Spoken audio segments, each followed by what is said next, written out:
Ganoon. So ito ang mga safety. Ito yung pangalawang lugar na na-hypnotize yung yung nabudol. Ah, yung sa Magkasag, yung kulay ng sasakyan ay puti. Foreigner man doon, Amerikano. So dito naman mga Koreano, sir. Mga singkit mata. Oo. Parang mga Koreano. So yung sasakyan nila kulay itim.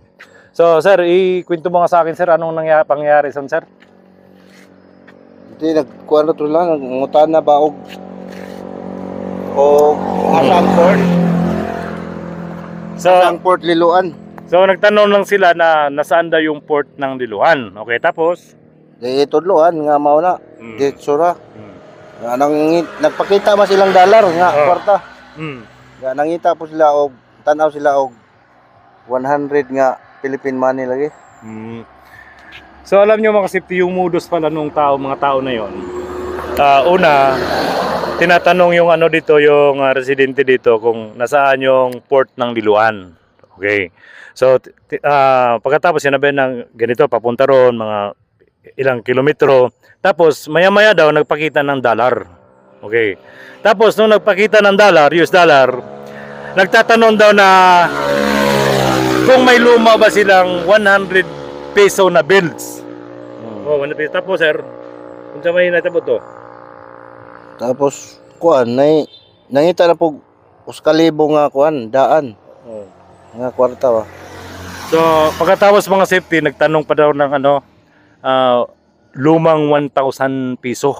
So pagkatapos sir, di akong kauban ijang gigunitan ang kwarta nga tinaglibo. Hinggunit day kuno ang katong laki. Mao na to. Nakuha na og 3 mil. So biro nyo mga kasipti, yung kasama pala nito. Anong trabaho nyo, sir? Bihador yan, sir, no? Oh. So mga bihador mga kasipti, biro nyo mga kasipti. Yung kasama daw nito, nung naglabas daw siya ng pera ng yung ilang libo yon. Hinawakan lang daw ng nung mga nagbubudol, mga hypnotize, nag-hypnotize. So ngayon pag hinawakan yung pera, nakuha na, sir. Kuha na. So 3,000 kulang. So nakuha ng 3,000 mga safety, biruin nyo ganun kabilis. Talagang nag-hypnotize, buti na lang mabilis yung kasama niya, napansin niya kasi once ikaw hinawakan, ikaw ang mga nag-hypnotize sa'yo, tinitigan ka. So yun na nga ang tinatawag ko na may 3 formula yung mag-hypnosis sa inyo. ABS, so yung attention, kukunin yung attention nyo, tapos yung i-bypass kayo, tapos yung kayo, yung parang kayo ba, yung tawag nito, ililigaw kayo. Di ba, sir? So yun nga mga safety, kaya sabi ko sa inyo, mag-ingat kayo kahit saan man dito sa Pilipinas. Huwag kayong basta-basta magtatanong ng lumang pera or magpapalit ng pera or lalapit sa inyo na bibili na hindi nyo kilala. Kailangan mga kasipti, yung kilalang yung mga tao na hindi nyo kilala, huwag kayo magtiwala.